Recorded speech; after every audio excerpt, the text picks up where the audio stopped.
Welcome back to Beyond the Buckets. Really happy to have my guy, Wade Nakamura. Welcome to the show. Appreciate you having me. It's an honor to be on. No, I don't know if it's an honor, but It thank is. you It is. anyway.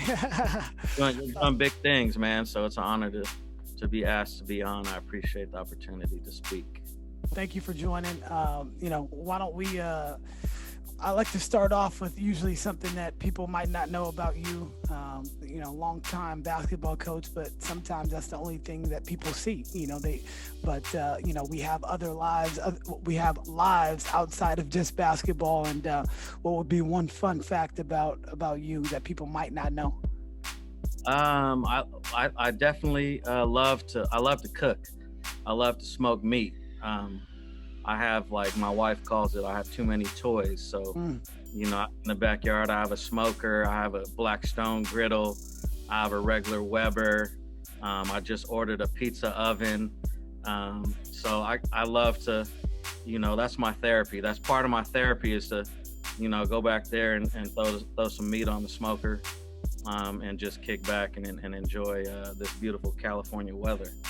Um, so that's what I try and do when I have any, because smoking meat slow and low.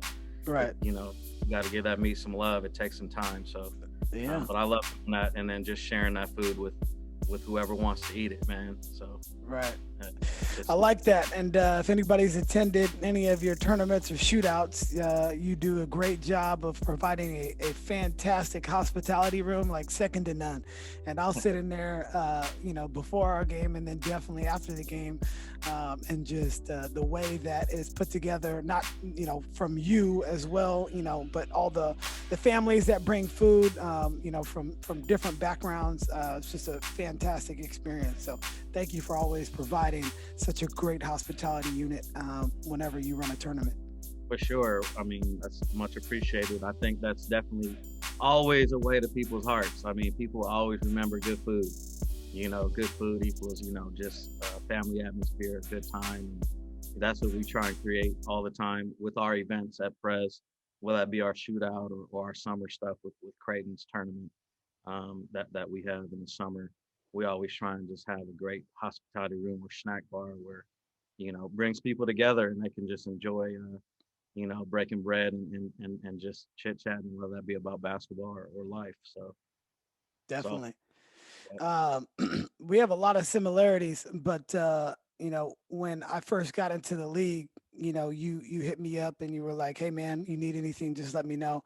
And if I've never told you that, I just want to tell you I appreciate that because as a young coach coming into the league with so many established coaches at that time, and our program was probably on the bottom part of the league at that time. It really meant a lot that somebody with a tenure in the league and been coaching for so long at that time just welcoming with open arms. So I just really appreciate the person that you are and the man that you are outside of all the basketball stuff. No, I appreciate that. I think that I've tried to do that for, all the new coaches that have come into our league, because it can be a little bit intimidating. And our league is obviously very competitive. I think, from a coaching standpoint, when the ball gets thrown up or whatnot, I think, we all try and go at each other. And sometimes, that can be misconstrued, in a way. But I think, going back to Mike Mulcairns and Brian Harrigan and Josh Davenport, Sue, um, you know, just across those coaches, I think just I think being able to go at it on the court and then off the court, being able to be mutually respectful and like you say, break bread sometimes and just chit chat as coaches. I just want to make sure that the new coaches, I've tried to do it for all the new coaches that have come in, just to welcome them and let them know that there's more to it than just basketball. We know that when the ball goes up, we're gonna try and get at each other and do whatever it takes to help our team win. But at the end of the day, there's more to it than building those relationships. I think in my older age, I think I've realized it's just much more important. Um, so I know just speaking from experience, I mean, like just take Sue for example. I think she early on, I mean, she was the same way. Like she's gonna let you know, like she's gonna go at you and let you know. I think, and now she's getting to the point where, she's still gonna go at you, but um, it's a little bit more friendly now. So Definitely. yeah, No, early on in my career too, it was almost like, you tried to, you didn't want to get to know them on that level because you wanted to be super competitive. But, as I've grown and you showed me this, where it's like, we can go to BJ's and have a meal after our game, win or lose, and we're okay with whatever the result is. Because like you said, after the competition, it's over. Like it's just a high school basketball game in the grand scheme of things, but it's just bigger than that, like you mentioned. So right, super, I'm super glad. That's one of the reasons why I started this podcast, is like, just opening up and sharing. Because if we don't actually have a conversation, like I can't get any benefit from our relationship. I've been stretched because of the conversations that we've had. Same thing with Sue and really all the other coaches in the league that are willing to sit down and have conversations. Because at the end of the day, and I think Sue told me this, we were out in Arizona, and we just caught up in the airport on the way back, and just having a meal together. And she's like, at the end of the day, we see each other 2 times, maybe 3 times, and on the rare occasion 4 times a year.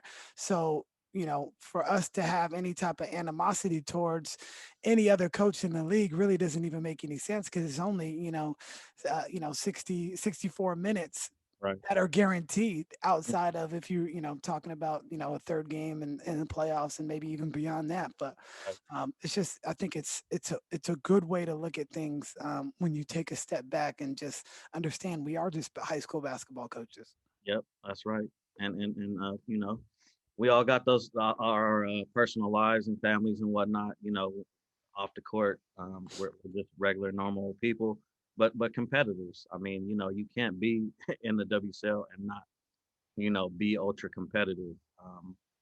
So, uh, I mean, just understanding that, knowing that, but knowing that, we're all at heart, we're all good people, man, and we're just trying to do it the best that we can, Right. for all kids. But like you, if it came down to helping kids from Pres or kids from Valley or kids from Midi or kids from SI, Cathedral or whatever, St. Francis, you're gonna do it. Like I've helped, many kids just in our league, that we've played against that maybe, didn't have, weren't going to get opportunities collegiately. If I have an opportunity to speak to a coach and I don't have kids, but you might have kids, I'm gonna tell them about your kids. I'm gonna say, hey, Valley got a few kids. I mean, they're solid, they're good kids, or SI's got these kids, because I don't think some of these college coaches, I don't think they realize, the strength of our league, and that if you are a starter in our league or any type of all league, first team, second team, honorable mention, you could play at the next level. I mean, if you play in our league, top to bottom, you know, I mean, you could play at the next level, whether that be D1, D2, D3. If there are girls that want to play at the next level, if a college coach gets a WCL kid, I mean, look at Amari. She scored 51 yesterday. I just I saw, know. like, she's killing. I mean, I'm just looking at the kids from the WCL, and how they're doing at the next level, and they're just coming in ready. They're coming in game ready. Obviously, we all do our best to teach the game the right way. Proper fundamentals and whatnot. So a lot of these kids are coming in ready. And I think a lot of coaches, they kind of take that for granted. And they're shocked, they're surprised. But I hear that a lot, like, man, your kid's doing really well. I love your kid, or whatever it may be, whether it be my kid or another kid from another WCL school. Right. Uh, so, I'm always trying to push our league and our kids, from our league, as well as other kids too. I mean, that I know that maybe we've played against, whether they're public school or private school kids. I mean, it really doesn't matter. I mean, we're in this game to help the kids and to help grow the game, um, you know, the girls' game. So, I mean, I'm gonna help as many kids as possible if I can. And I talk to college coaches, they call me, you know, it doesn't have to just be my kids. You know, Right. help if I can help a kid from Gunderson or a kid from, Del Mar, one of Big Bill's kids. But I mean, I'm gonna help them. Right. Doesn't take a whole lot. A simple Uh, email. it's funny that you mentioned Amari because I saw that she dropped 51, and we never beat Amari in her 4 years when she was. I mean, she was 13 when she was a freshman, right? Yeah, And they had beat us like we got really close one year, and it was like 3 points up there, and you know how hard it is to win up yeah. there uh, on a weekend, a Friday or Saturday evening. Mm. And we never beat her. And today I was like, I feel so much better knowing that she's been killing in Hey, college too, that's because exactly how I felt. she was giving us so many buckets over the 4 years of her career. It was like crazy to see, but I was just like relieved, like okay, cool, like Yeah. we weren't good enough to beat her. Yeah, it's validation. No, I'm serious. Like I felt the same way. Like you, we came close many times too until she just felt like playing, and then she took over. Um, you know, uh, just one of those typical city kids that you know they might not look like they're trying, but when they want to play, they they definitely can play. So she was just another one of those kids in a long line of kids that really out of cathedral that I saw, that has really thrived and done really well at the next level. Uh, Yeah, so Camila Jackson was another kid that I could think of. Um, I was fortunate to try and give her some help to get to Hawaii because she was very under recruited. In Hawaii, my dad happened to know the new coach over there, and she was looking for some late seniors, and I think Camila she didn't have anything. She was going to go JC, and I mean, I talked to the Hawaii coach. I said, hey, I know this kid. She's undersized post, 5'10". I'm like, she doesn't look like, she's trying, but I mean, the kid can play. Like she has that it factor. And she took a little visit out to Hawaii. They offered her, they were only D1 to offer. She took it, and the rest is history. She's in the record books at U of H. wow, Yeah, now I think she's still playing professionally, I believe. yeah. So, Love stories like that. And you mentioned your dad, hmm uh, a well-renowned coach in his own right. He led Berkeley to so many section titles and state titles. What was it like for you growing up with the father that had such a big imprint on the game in Northern California and the East Bay and really in the entire state? well, I think it started just him being a teacher. I think just growing up, the kid of a teacher. He taught in the Berkeley Unified for almost 40 years, and he taught every grade level. And he had different positions within the district. He was dean of students for the district and whatnot. So it started really just being not even, the son of a basketball coach, but more of a teacher, and just seeing that impacted me more than I know. I mean, I'm obviously followed right in his footsteps, like without even knowing that's what I was going to do or wanted to do. Just, you know, anywhere we went and walked around Berkeley, any movie theater, any restaurant, he had taught basically, he had touched so many kids in that area that we knew like it was always, hey, Knock. They called him Knock, hey, Knock, or hey, Mr. Knock, now that's what they call me. It's just a trip. Um, so that had a big influence on me. And then obviously, growing up in the gym, just being in the gym and seeing, not knowing, that I was watching. That's the only thing I knew. It's the only way I knew how to coach. I mean, he had basketball clinics in the summer, which was a fundraiser for his basketball program, and he'd have 200 kids, at his basketball clinics, over a 2 week period. And I don't know if you been to Berkeley's gym, Donahue, at Berkeley High. It's huge. It's a huge gym, and that gym would be full of kids coming from all over the Bay Area to come to his basketball clinic. And just being able to see how he taught the game and fundamentally, um, what was just, I mean, it had a huge impact on how I teach the game and just how I approach the game as a player, and as a coach. Being able to grow up and see that, he would, often obviously throw me into drills and have me demonstrate and things like that. And eventually I had my own basketball camps, um, and obviously I patterned them right after his. They were all fundamental based. There was not a lot of game playing um, or anything like that until basically the last day or 2 days of the camp. I mean, it would be 2.5, 3 hours of just fundamentals, just hard work, with very few breaks. I mean, you get quick water breaks and then just keep it moving. So it was a efficient, 2 to 3 hours. And these kids would be exhausted, and you would just see the growth though from day one of the camp, to day 5 of the camp. And these kids would just come back, obviously, for a second week sometimes, and just seeing the amount of kids that he touched from other programs outside of Berkeley High that would come to his camps just because they wanted to get that fundamental coaching. There wasn't a lot of camps like that around.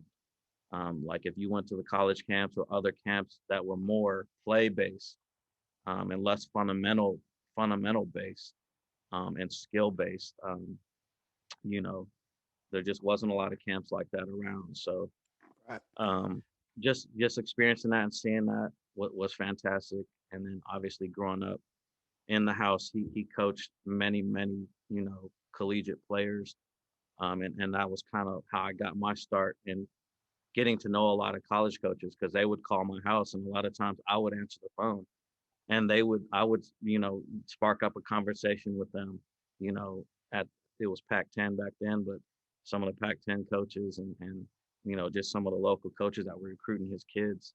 um, I got to know them at a pretty young age, and it helped me later on when I started coaching, Right. just those connections. So Did you did you ever feel like you had to live up to the things that your father did in his career?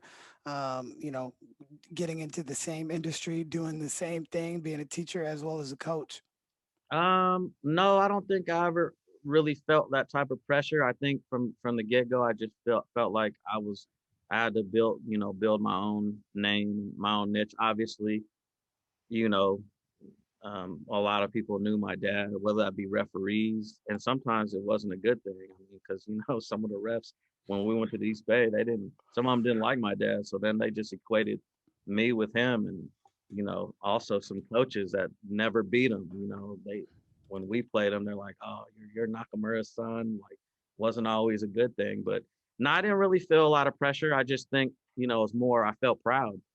It was more I felt proud and just I don't know, more confident, I guess, in being able to be successful. Just because I saw the blueprint growing up of it, and it's all I knew. And so, I mean, it has done me well, and I was fortunate also to have a great high school coach. Um, Rest in peace. He just passed away um, a month ago, but Chris Huber. He coached me at El Cerrito, and he was a great fundamentals coach also.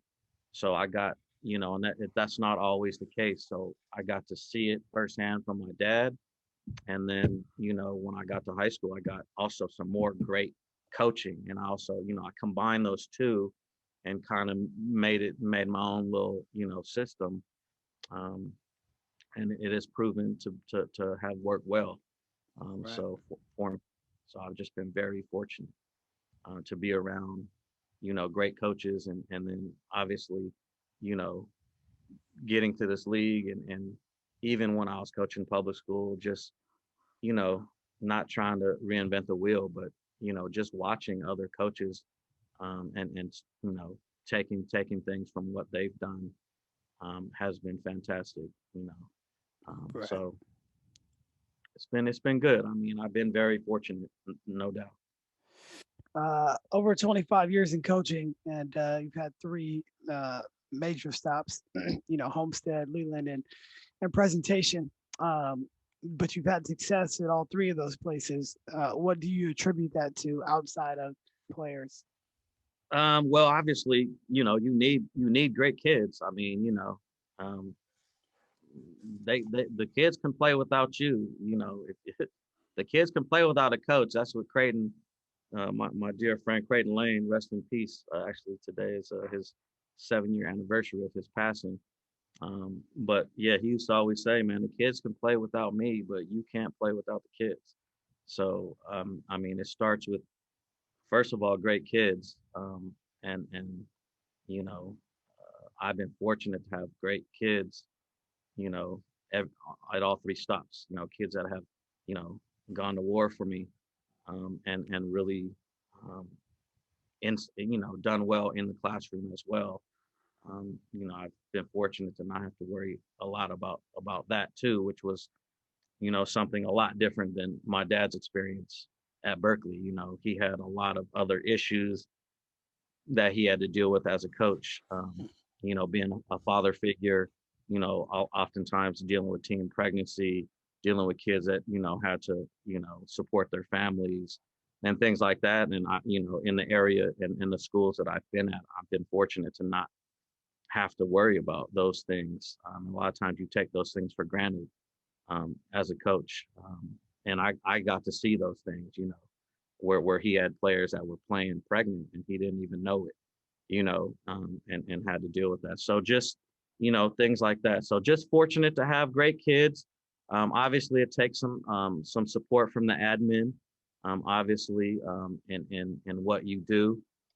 So I've been fortunate to have, supportive, administrations where I've been for the most part, which has been helpful. And then, obviously the parents have been are huge, and that's one area where I've grown over my 20 plus years is um, involving the parents, I think, and just, um, not knowing that I had to coach the parents as well as the kids, Right. in basically building that strong bond and that strong circle that needs to be, unbreakable, and just that support, um, is the foundation. And I think knowing that from the get-go, from day one, building that foundation at all three stops, was very important, you know, um, in our success.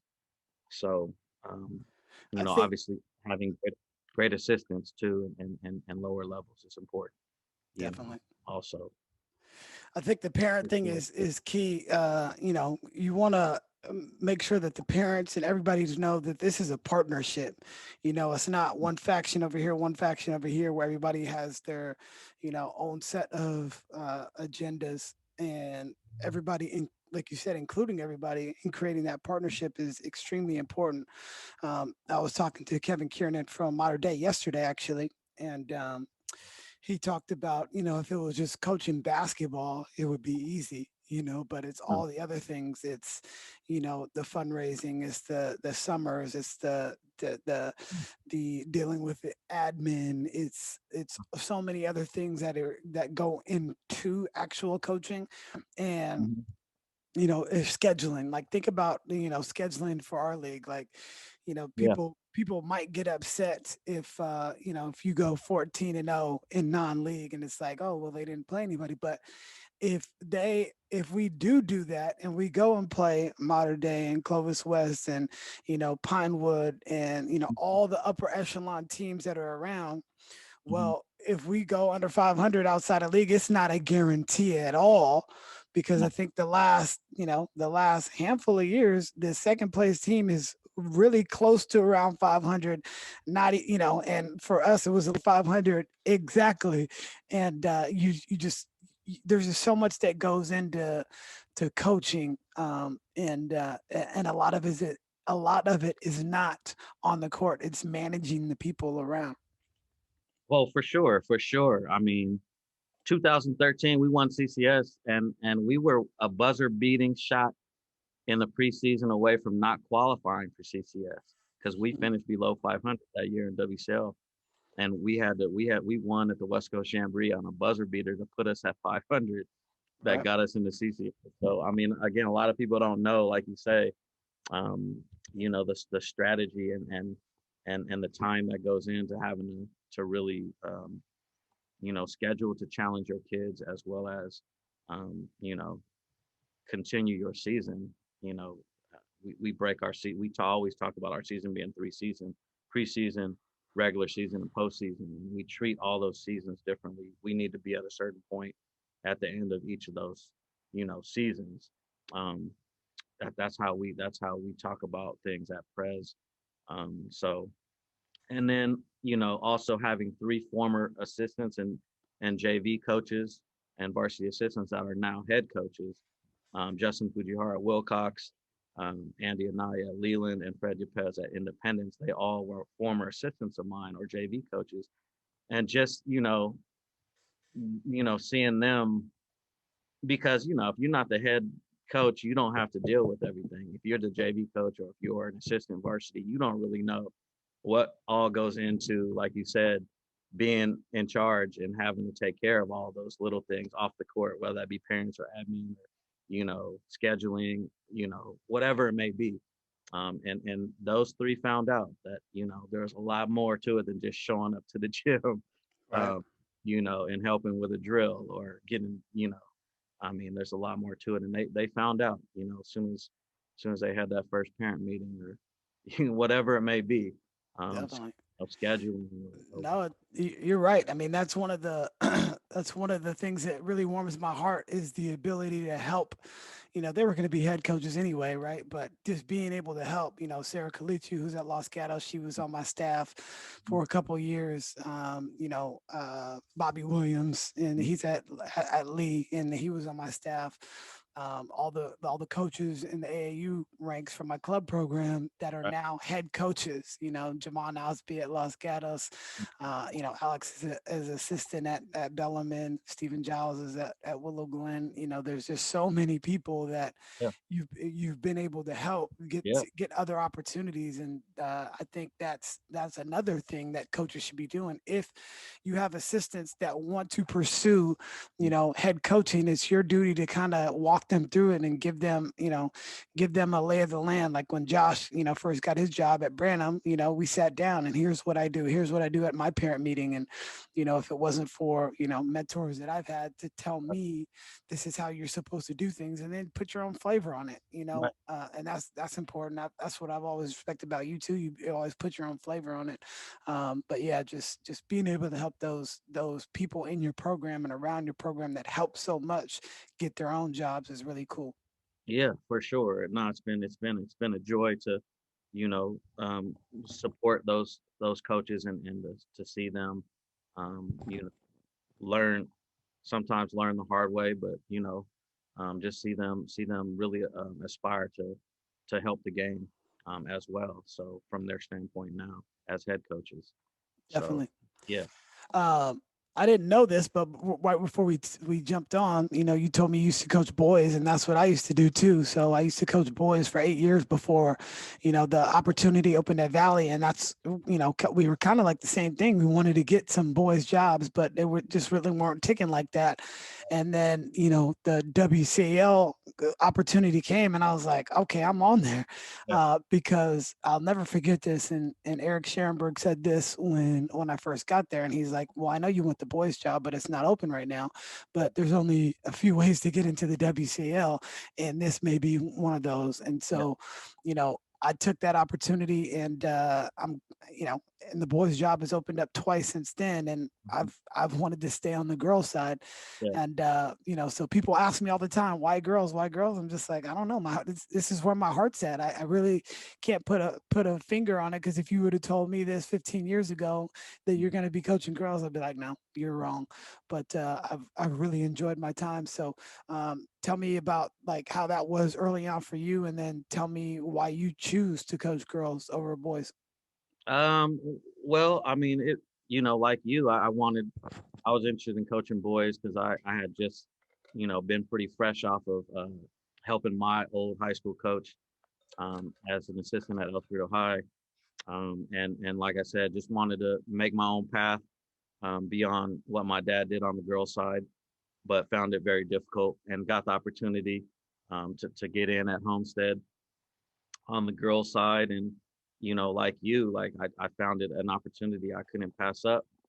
Obviously, I had experience, with the girls' side in watching my dad and helping my dad also at Berkeley High. So, um, I kind of approached it the same way. Like I knew, that boys and girls, obviously, psychologically, obviously the game is different. But you could still coach them. It's still the ball is round and the basket's 10 feet off the ground, and fundamentally, the game is the same. So, you know, I just I just approach it that way. Like I get to teach the game, and that's what I love to do. So, when I got in on the girl side, you know, I loved it, and obviously we found early success that first year, fortunately. So, the rest is history. I mean, I already had some connections on the girls' side collegiately for those girls who wanted to go to the next level. I felt like I can help them get there, and I mean, I just have been doing it ever since. It's just been like you say, it's different. I mean, from my experience, coaching girls and boys, you know, on the court in terms of fundamentally is the same, but um, the reward sometimes, like girls, are just sometimes just much more appreciative in showing their appreciation and creativity. So that part has been really really good.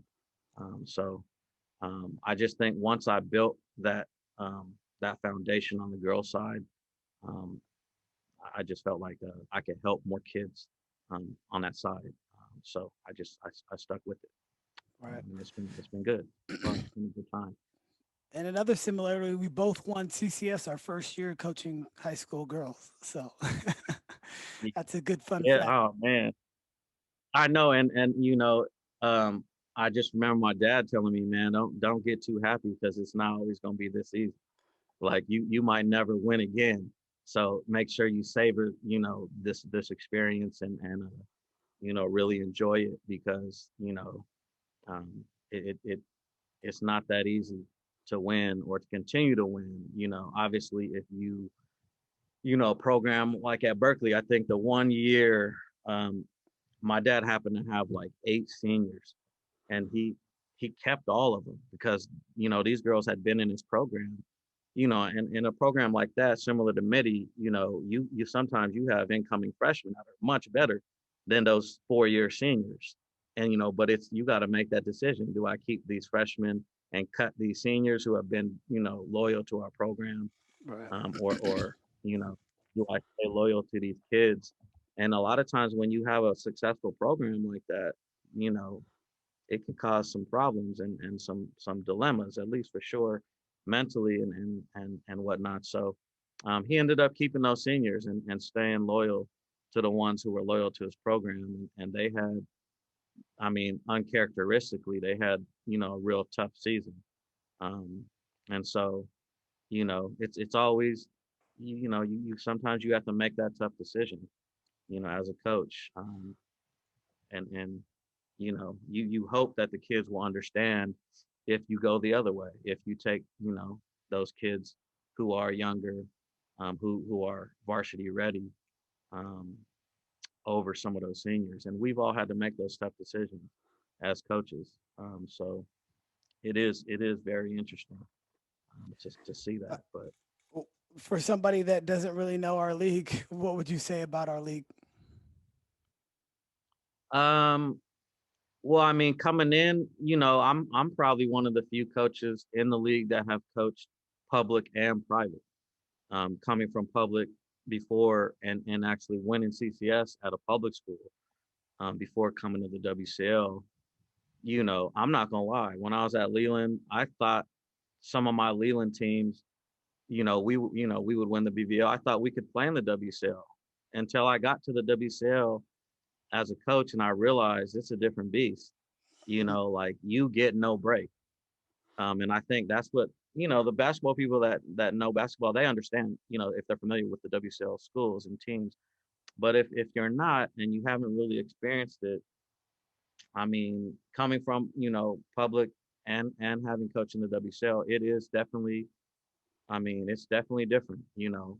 Um, like you say, the last place team in the WCL, I mean, is going to be real good, you know. And I mean, you know, at Prez, you know, we've only won the WCL once. We won in 2011, you know, but most of the time, you know, we're fighting for 500, you know, if that. I mean, that's just the makeup of the talent we get and the kids that we get.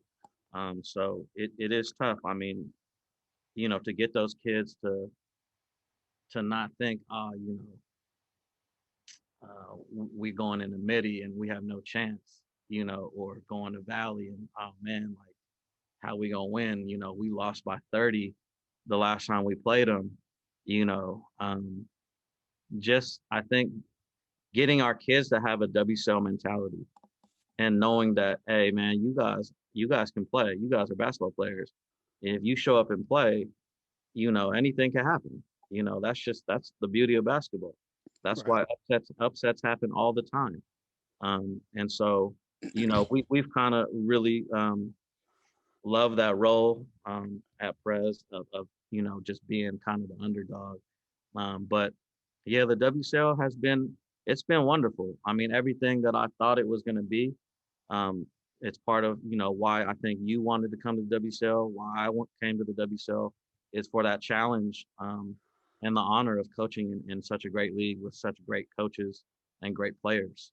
Um, you know, it has been, it's been a great 14 years. So It's a big challenge. You know, even some of your less talented teams have either competed or beat us. You know, it's like your teams in particular are very tough. Like you can't look at the standings when we play you at all. You know, when we were you know, just coming in or where we're at now, like it's a real tough game. And I wouldn't say that I dislike playing you guys because I, you know, I like the competition, but you know, getting our team to understand like this team is extremely well coached. They're gonna be, you know, extremely fundamentally sound. If you play like a B game, they're gonna beat you.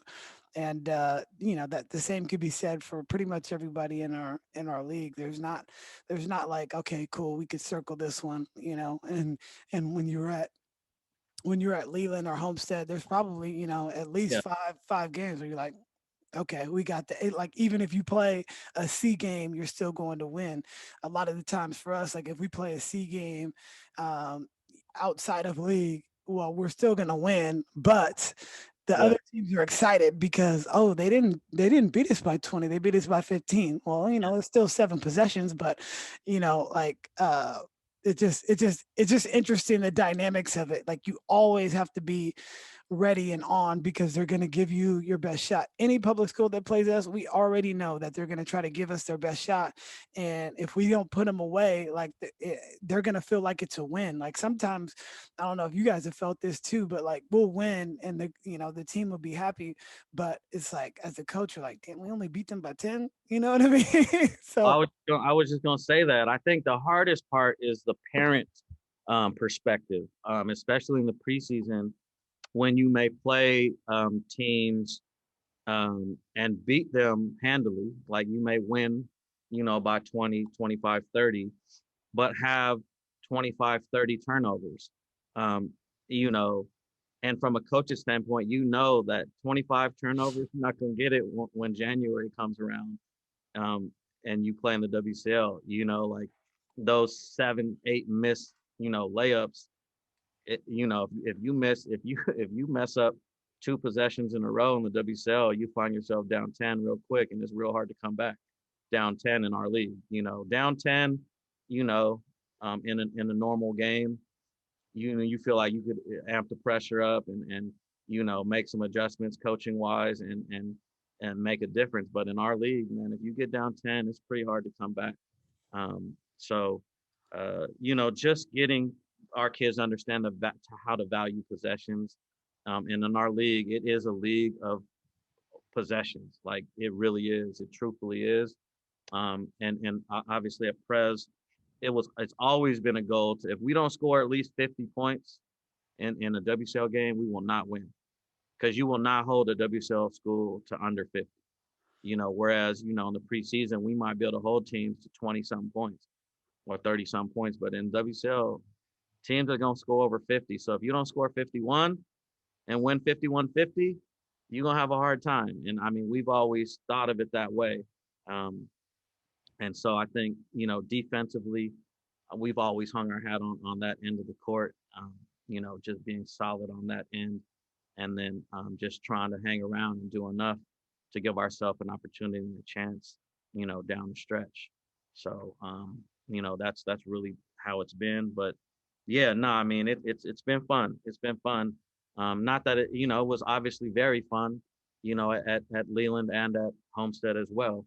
But you didn't have the night in and night out stress of, you know, where we're at, where we didn't have, I mean, not, I mean, this year you guys are probably 10 deep, but it's been in the past where you haven't been as deep, or maybe you relied on one player. And if that one player goes down with a sprained ankle in our league, I mean, we've had teams where it's tough, whereas, there's some other schools they can afford to be missing, one or two starters and still be solid, Right. like a Midi or Cathedrals had those teams or SIs had those teams.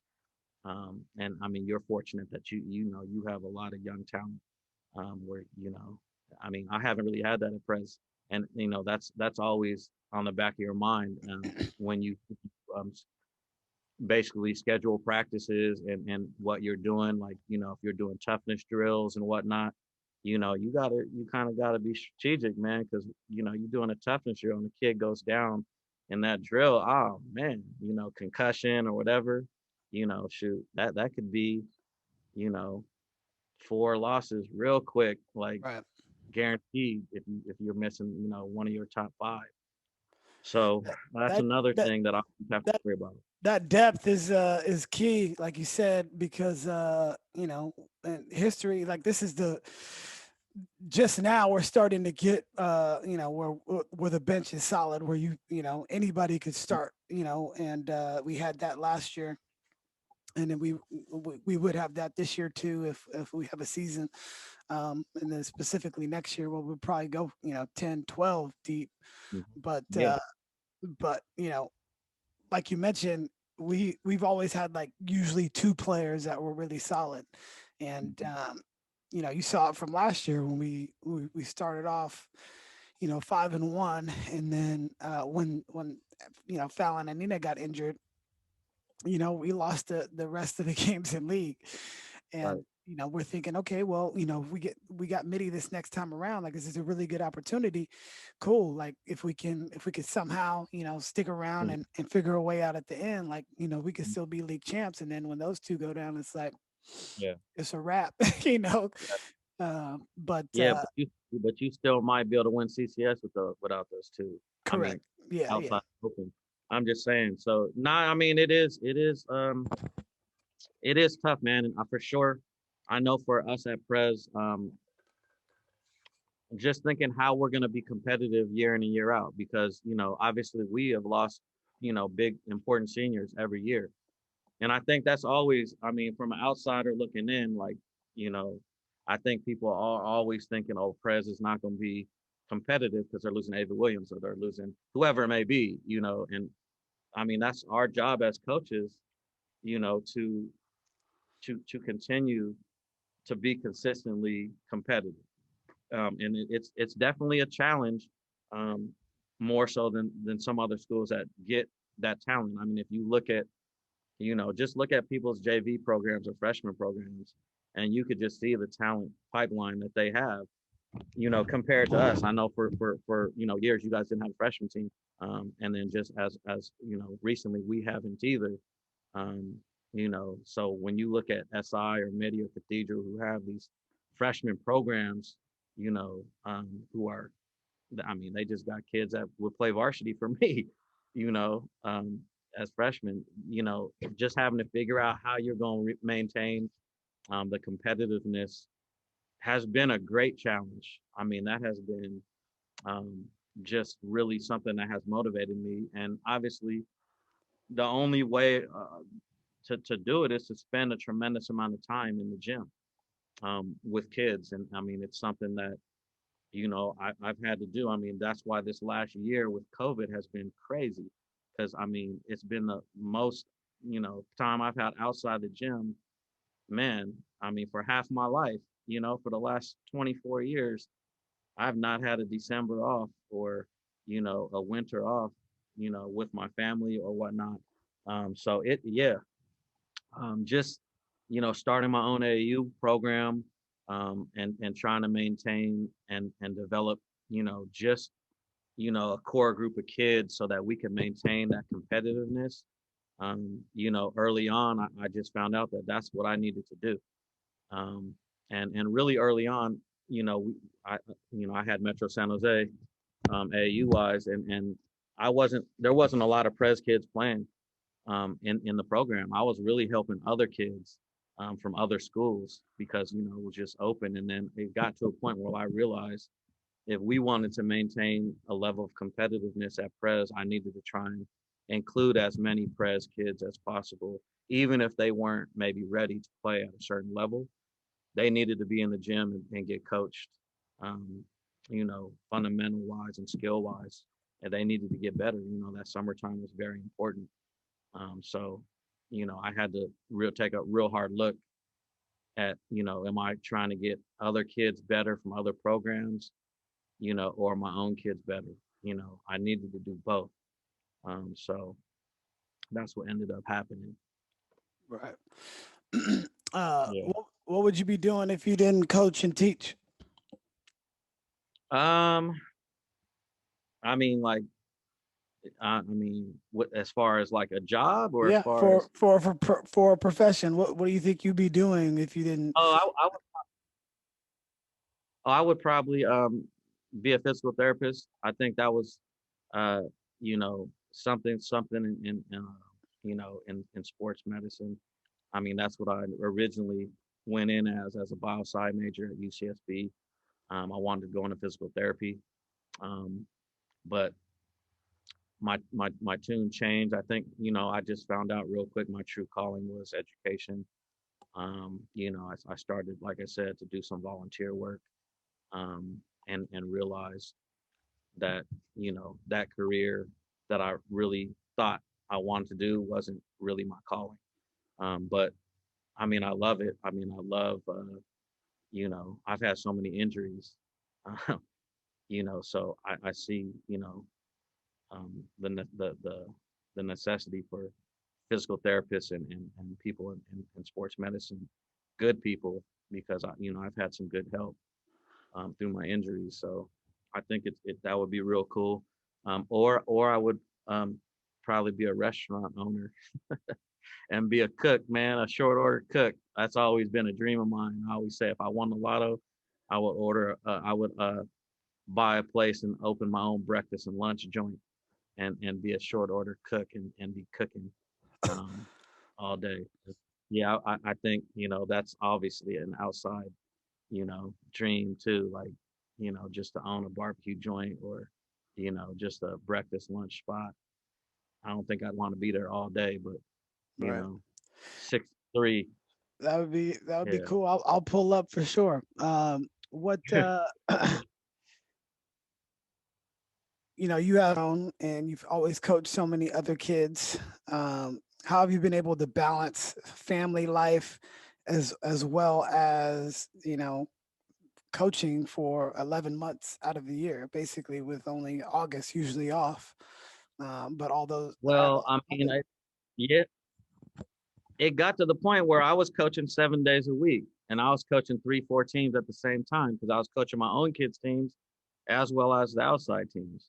So whether that be AU or Pres, or my son's church league team, or my daughter's Coop Hoops team or my son's Cupertino Hoops team. I mean, there were times where I was going from game to game or gym to gym, 3, 4 games in a day, 7 days a week.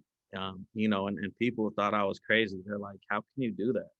Like how can you sit in a gym all day long? And I mean, I'm like, man, I could sit in the gym all day long and talk basketball all day long. I mean, I just, it's something that, I just am passionate about and love. And so, that was a one way that I knew I was going to stay a part of my kids' lives. And, it's not something I forced them into, that I didn't make them play basketball, but it was just something kind of like me. I mean, I grew up in the gym. My kids grew up in the gym. My daughter is a senior at presentation. She's been in that gym since she was 3 years old, you know, running around that campus and in that gym. So, um, it's just been, obviously I love coaching. I mean, I don't obviously recommend sometimes coaching your own kids. I mean, some people, you know, find that very difficult. And it is that dynamic can get tough. I mean, I've coached my daughter since she was second grader and instructional, to now, and we it's been tough. I mean, we've had our rocky times, and some people obviously think I'm you know um, abusing my child or whatnot because you know she gets hurt on the court, and I'm like, get up. I don't go out there to help them like some referees. They think I'm crazy. Um, and I know I kicked her out of the gym at Prez. She wasn't even in high school yet, but she was working out in our practice, and she was like, I don't know, she was like lollygagging or something, and I kicked her out the gym. I think she was like a sixth grader, and she was working out with our varsity kids doing some drills. And I just remember the softball coach was like, "Man, you're tough." I don't think he knew that that was my daughter Right. until later. But yeah, it's a fun dynamic and cool. But yeah, not it's been, I'm fortunate to have a wife that you know she used to actually love basketball. She was a basketball player. She played at Independence. She loved basketball, and I think you know it got to the point where you know she used to come to all my games, but now she can kind of take it or leave it because it's like, man, basketball has been kind of just a huge part of our whole family. So I can understand. She's like, I know you're gonna get mad if I don't come to the game, but I'm like, nah, I understand. Like, you don't have to come. It's Right. all good. But now it's been it has been a huge part of our life just because it's been a huge part of what I do. But getting that support from your wife, as you know, is very important. Um, and then your kids as well. So It takes a special yeah, special type of spouse to really invest and allow their husband or wife to be a coach, because yeah, it's a lot, and if yeah, you're not really used to that, you're gonna have to find own hobbies on your own, or really try to entrench yourself what's going on. So I always try to involve my family as much as possible. Like you, I want my son and daughter in the locker rooms. I want the kids to know yeah, them. I want them to be around. I want them to see me, in my element, where whether I might be, getting on the kids, or, just the way I might handle something. I want them to be able to see all that. And um, that's going to be a really important part for me to, as my kids continue to grow up, like what that dynamic is going to be. Am I going to want to coach my kids? I don't know. I'm hoping that I'm the one that just can sit back and just chill and relax, kind of like yeah, my normal personality. But when I'm on the court, I'm just a little bit different. Like, yeah, the raspy voice and all that. But then when people come in and see me coach for the first time, I'm like, oh, we didn't know Chris was like that.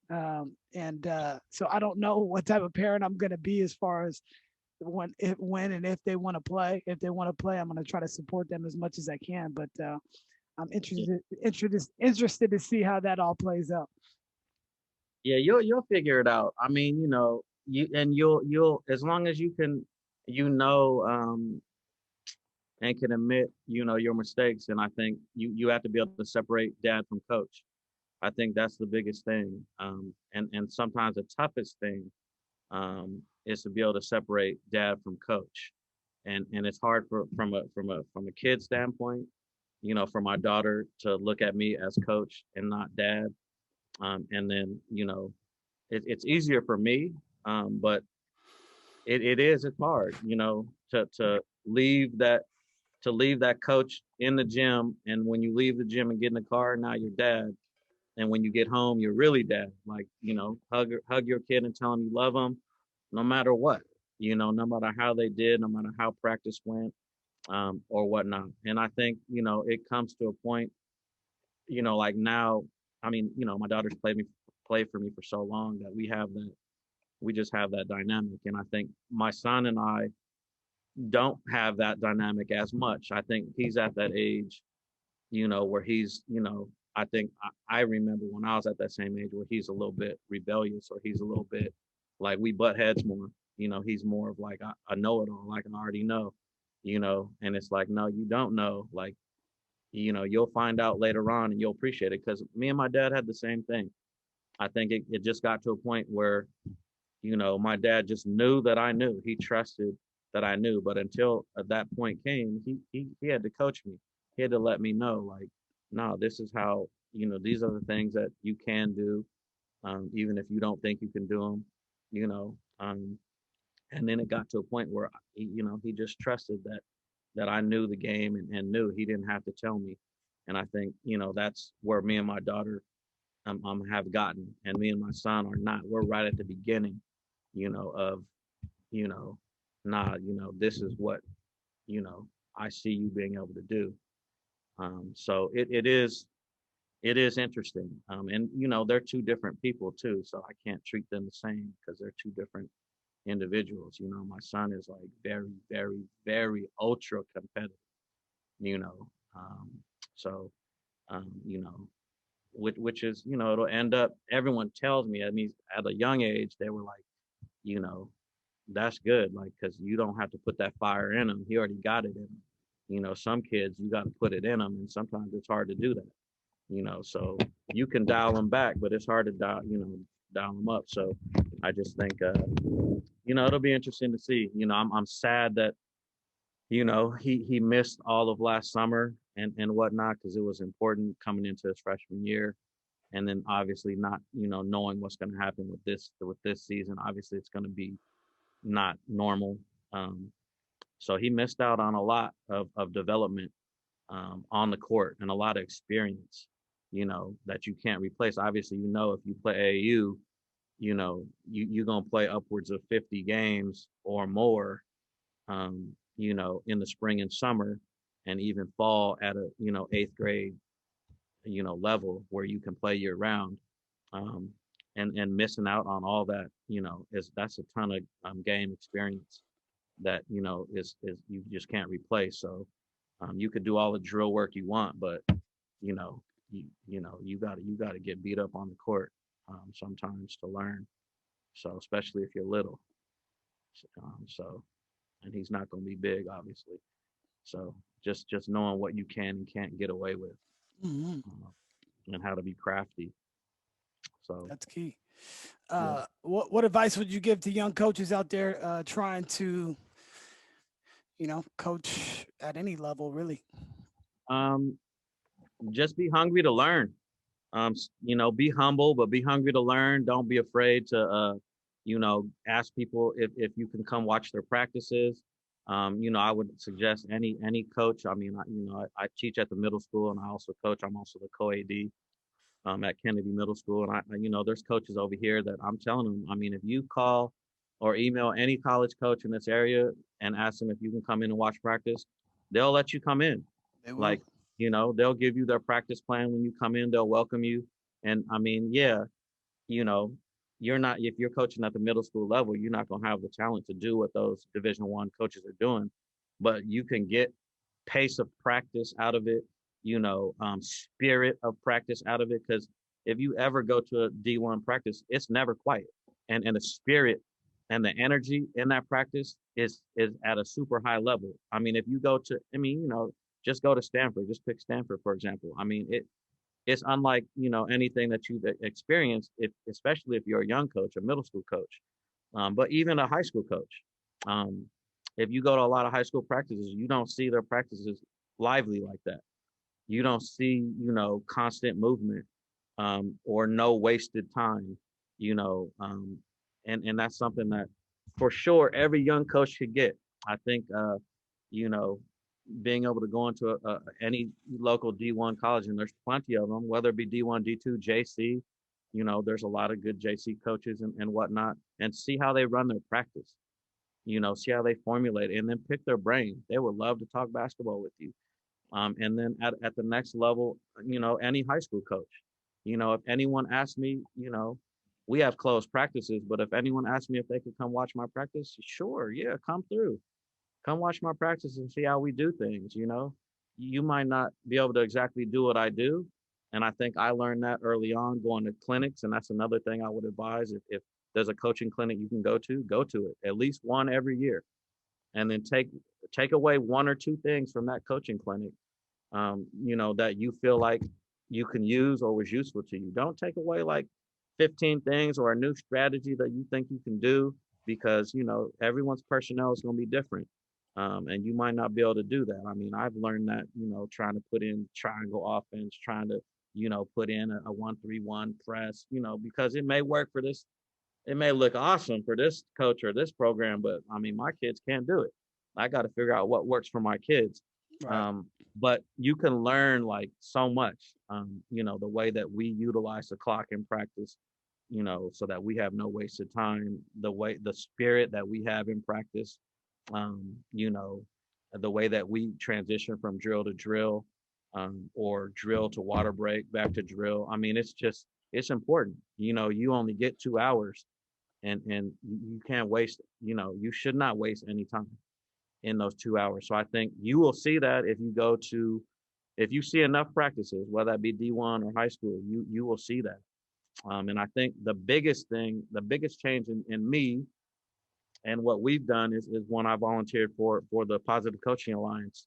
I volunteered for a pilot program, that they were doing, um, and I just, I mean, I think maybe if I was younger, I don't know if I would have done it.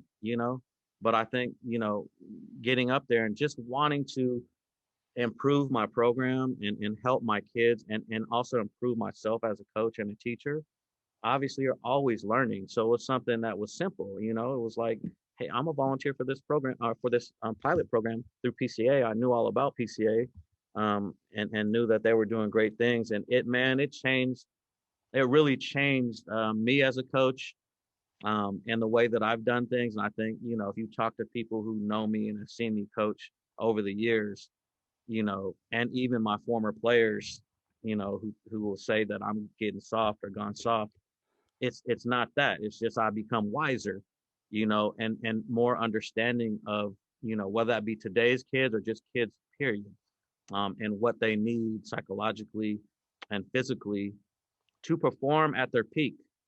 And for me, that was intriguing because we have kids, that may not be as athletic as your kids, or Midi or SI Cathedral or St. Francis. So we have to have some sort of edge. And that edge for me lately, over the past, 5-6 years, has been our togetherness, has been the way that we meld and play as a group, and our mentality, our psyche, in game, after we make mistakes, if we're down, if we get a bad start, um, has been huge. And that's been a daily, there's talking points. There's, you know, the pilot program was fantastic. I mean, and I've tried to share that with, obviously, coaches who I've seen who are, colleagues of mine, like Bill Murray, Dave Matsu at Mills, obviously, Fred and Andy and Justin, um, various coaches who have called me because they've noticed the difference in me, and like, of course, like I'm just going to give them, I'm not going to give them the whole program to do unless they want to do it. I'll give them the whole program. It's basically, a 10-week program, where you do things daily and bring things into practice. But it was game changer. It was a game changer, and the parents loved it. Um, you know, our kids, who I felt like maybe we had just less talent that particular year. I mean, you can make up for it, man. I mean, with that togetherness, man, just kids wanting to have each other's back, kids being able to move to the next play, um, you know, kids understanding, how to pick each other up, and me understanding how to pick them up instead of tearing them down. And I grew up an old school coach, man. I grew up in that era, and that's how I was for, over half my career. I was coaching out of fear, and that's just not, at least right now, that's not gonna get it. Boys or girls, it's just not gonna get it. So me doing that pilot program at PCA, I mean, it just helped me tremendously as a coach, really, on and off the court. So, That's um, great. Yeah. Uh, well, really great insight. Thank you for your time. I don't know if you're too much on social media, but where could everybody follow you, or if anybody wanted to reach out and get in contact with you, what's the best way to do that? well, they could go on Prez's website, and they'll find my email and information on there. I'm not huge on social media in terms of like putting it out there for, people to, beyond my immediate friends, to like, get at me. I mean, I post, my dog walks and things like that. Um, Hmm. but you know, sometimes my cooking and stuff like that, I post my good food. But yeah, I'm more. I'm not trying to have all kinds of people, you know, follow me. But yeah, no, I mean, it's I'm not hard to get a hold of, man. People know where I'm at, and like I said, I'm willing to help anybody out there, man, that either wants to talk shop, talk basketball, come watch a practice, um, want me to come watch their practice, or help them in any way. I think, that's the stage where I'm at in my career, is that, you know, there's nothing really to prove. It's more about helping, you know, your colleagues and other coaches and kids as much as possible. So For um, sure. that's just that. Well, thank you so much for joining the program. A lot of people are going to get a lot of great things from this. I appreciate you having me, man. Like I said, I can talk all day about it. So, um, I, I mean, I really appreciate you, man, and having the opportunity to coach against you, and then, talk with you, and build that relationship. And I mean, I admire all the things that you're doing for the game and for kids, and you're doing a lot of stuff, man, out there, um, and I admire you for that. So it's a great thing, and keep doing what you're doing for sure. I appreciate it. It's all for the betterment of the community. I don't deserve any credit really. It's just uh, I feel that I have a special calling at this point in time to just, you know, just do stuff like this, where Mm. it's like, just sharing and opening up and being vulnerable and talking about our stories and stuff like that, because so many people might be going through some things that they can't talk about it. I know I was like that for the majority of the beginning of my career. It was like, no, I'm not gonna, no, I don't want to tell this coach anything. I don't want to give them an Yeah, opportunity to be able to, yeah, to tweak something. But at the end of the day, you mentioned it, and with the PCA stuff, you're just wiser, older and wiser. And yeah, where I'm at now, in 10 years, I'll be in a completely different place, but hopefully a lot better. yeah. So I just appreciate you continuing to grow, continuing to reinvent yourself. And yeah, it was a fantastic conversation. I can't wait to do it in person. Yeah, I appreciate you, man. Thank you very much. Thank you for listening to the Beyond the Buckets podcast. Please remember to subscribe, rate, and share the show with your friends. And until next time, take care.